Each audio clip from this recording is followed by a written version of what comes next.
choice we've made, we gather, ready to take flight.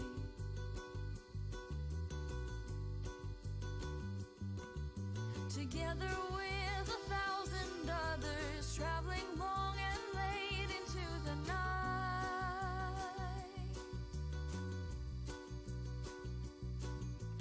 I can't wait till we arrive and see what is in store for us to find. Here we go,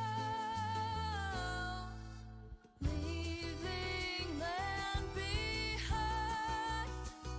We soar above the clouds, horizons to be found, flying far and wide to see new places.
fades to gray,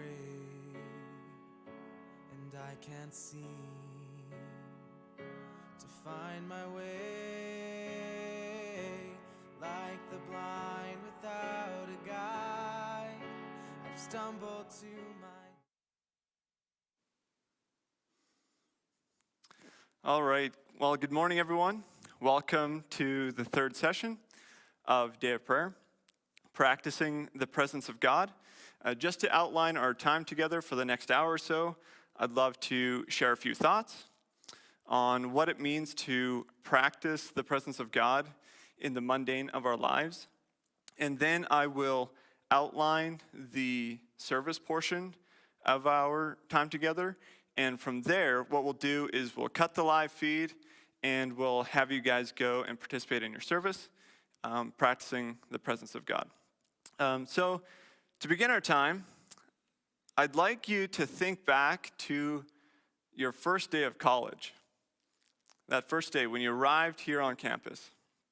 Now, I don't know what it was like for you, but for me, it went something like this. There was a lot of energy in the air. Something new was taking place. I was really excited about it.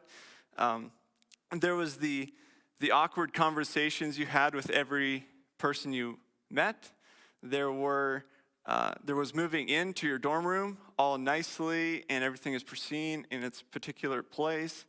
You say goodbye to your family and friends, and you step out into the real world as an adult on your own.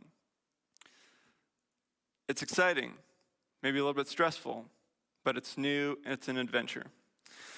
The next day, you come to class, and you come to class 10 minutes early. You want to be on time. You want to impress your professor. You come with your brand new laptop, a fresh notepad, a box of pens that you're planning on using as you furiously write down all the notes that the professor shares with you. And then you get your syllabus. And you see you have a 4-page paper due sometime near the end of the term.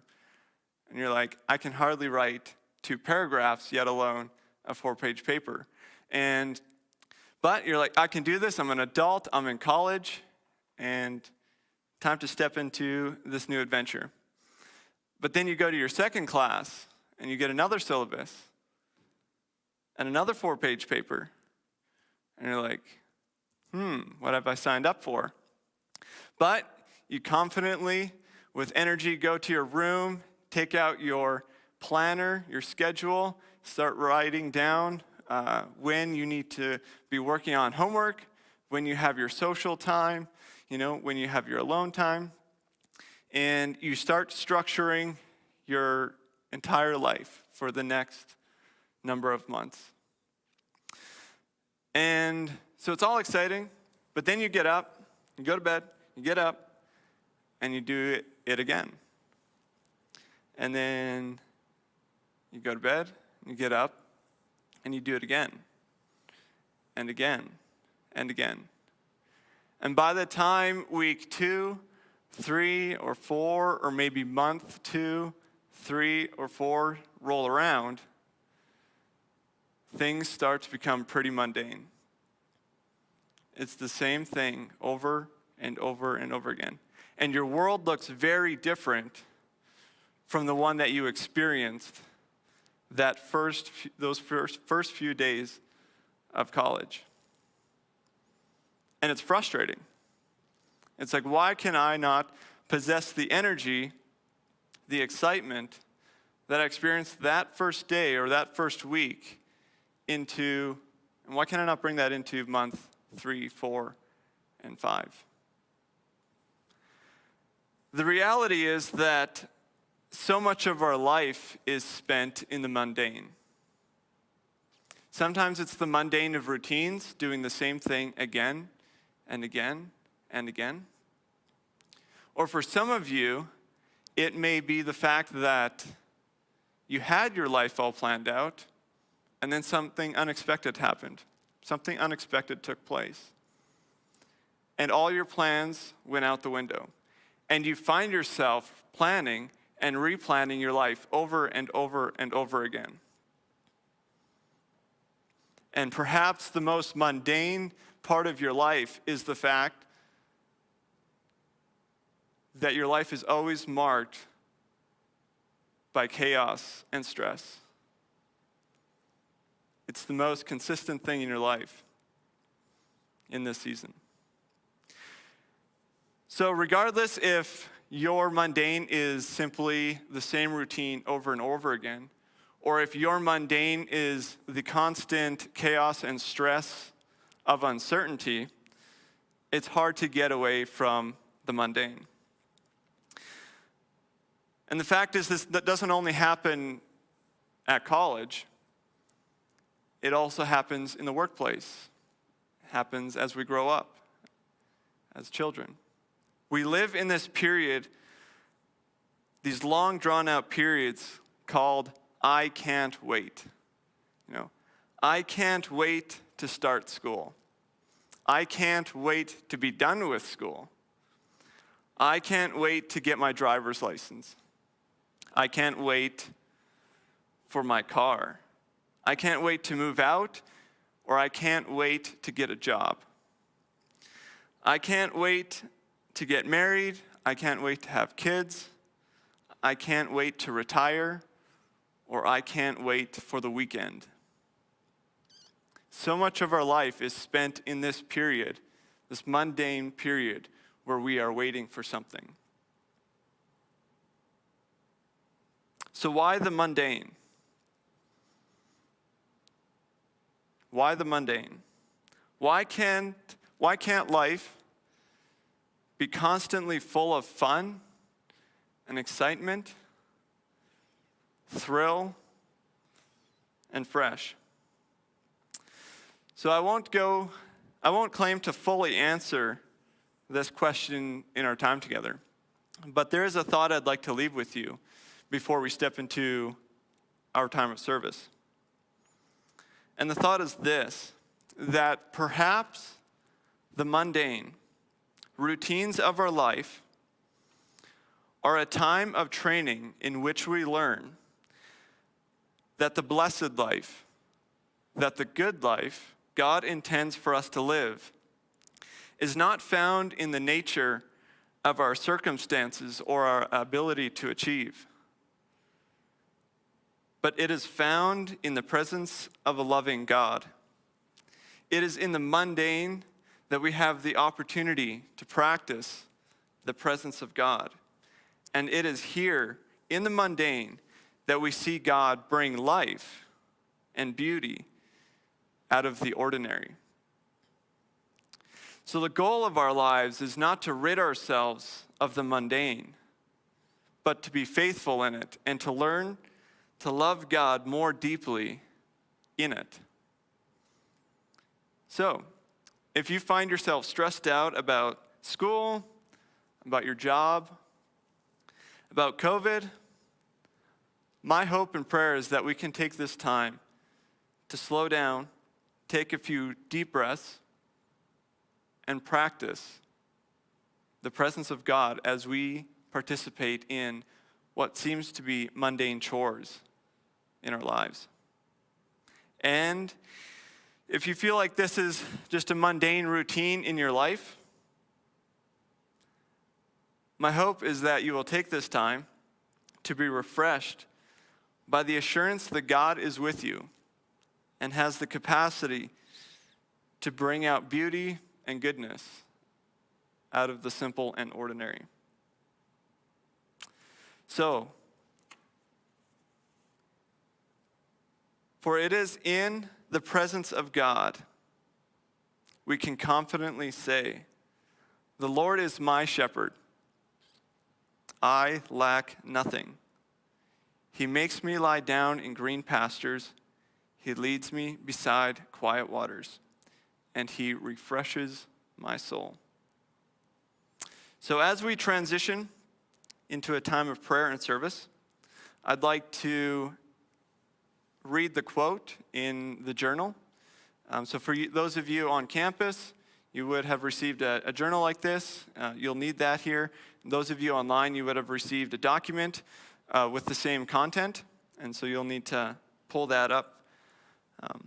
But the quote on page 7 in your journal says this, and it's by Brother Lawrence. We ought not to be weary of doing little things for the love of God, who regards not the greatness of the work, but the love with which it is performed. And so with that thought in our mind, let's transition to service.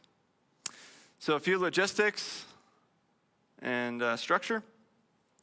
In your journal on page 10, you will have an outline. And this will structure your time of service. And so just to briefly go through it, for the next number of minutes, about 5 minutes or so, you will spend time praying together as a service group. And there's a structure on page 10 to help guide that prayer. And then you will step into your time of service. So for those of you on campus, you have assigned tasks. For those of you online, I invite you to participate in a household chore, perhaps that project you've been dreading for a long time, or those breakfast dishes that need to get done. I recommend that, or I highly encourage you to participate in that way. So as you step into this time of service, I encourage you to go about this time quietly, without any music, without any conversation, and quietly work and enjoy God's presence. And so your question might be, okay, like how does that work? How do I do that? Well, Brother Lawrence has a wonderful quote, and I've put it on page 11 of your journal. For those of you online, it's under the heading, While You Work. And so I encourage you, before you step into your task, read that quote. Read that quote and allow God to use that wisdom to guide you and lead you in this time. So step into your time of work quietly after you have read that quote by Brother Lawrence. And then once you have finished your time of service, I encourage you to regroup with your impact group and spend time praying as a group, thanking God for the work that was done and his involvement in that work. All right? So that is where I'm going to leave it. Things to consider. But now I invite you to come and participate in a time where we practice the presence of God, doing ordinary things, and allow him to teach us what it looks like to love him in the simple and in the mundane. So from here, we are going to cut things off, and you are going to participate in service as an impact group together. And for those of you online, this is where you will step into that exciting household chore that you're looking forward to. So God bless as you practice the presence of God. Thank you.